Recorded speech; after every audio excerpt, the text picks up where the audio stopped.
नमस्कार, मैं शिवानी रतूड़ी लाइव में आपका स्वागत करती हूँ।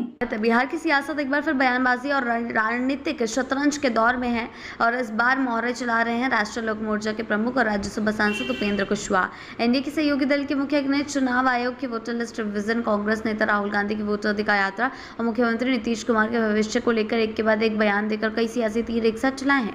गुरुवार को इंटरव्यू में कहा गया है, उपेंद्र कुशवाहा ने सबसे पहले बिहार में चल रही एसआईआर प्रक्रिया पर सवाल उठाया। उन्होंने कहा कि चुनाव आयोग को इस प्रक्रिया के लिए और अधिक समय देना चाहिए था। लोगों को कई स्तरों पर परेशानी हुई है। हम पहले ही 2 महीने पहले ये बात कह चुके थे, लेकिन इतने सीमित समय में हर नागरिक तक पहुंच बना पाना संभव नहीं होगा, कुशवाहा ने कहा।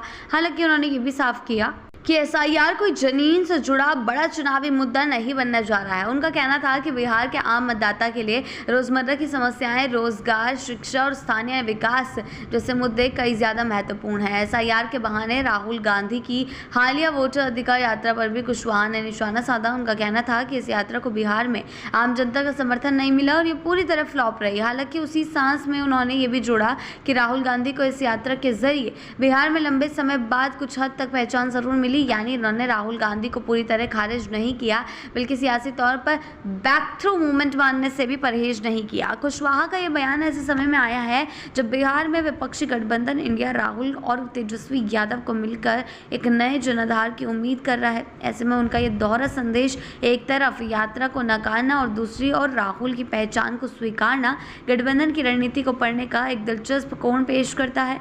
मुख्यमंत्री नीतीश कुमार के नेतृत्व में और भविष्य को लेकर चल रही अटकलों पर भी कुशवाहा ने बड़ी साफगोई से बात की। उन्होंने दो टूक कहा कि आगामी विधानसभा चुनाव नीतीश कुमार के नेतृत्व में ही लड़ा जाएगा और चुनाव बाद भी वही मुख्यमंत्री बने रहेंगे, इसमें कोई दो राय नहीं है। उन्होंने दोहराए बोला, उन्होंने यही चीज़ दोहराई भी है कि उसमें कोई दो राय नहीं है।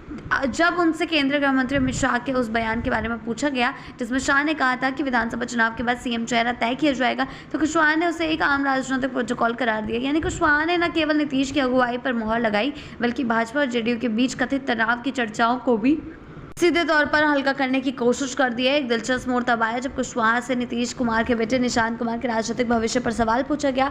इस पर उन्होंने खुलकर कहा, निशांत को राजनीति में आना चाहिए। ये बयान इसलिए भी खास है क्योंकि नीतीश कुमार अब तक अपने बेटे को राजनीति से दूर रखते हैं। ऐसे में कुशवाहा के इस बयान को भविष्य की संभावित पारिवारिक विरासत की भूमिका तैयार करने के संकेत के तौर पर भी देखा जा सकता है।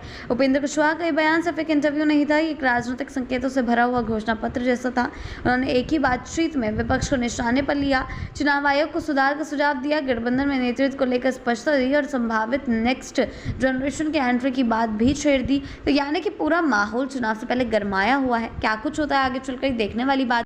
ऐसी ही अपडेट्स के लिए जुड़े रहे हैं लाइव के साथ ही चैनल को सब्सक्राइब करना ना भूलें और हमारी फेसबुक और वेबसाइट के साथ भी जरूर जुड़ें।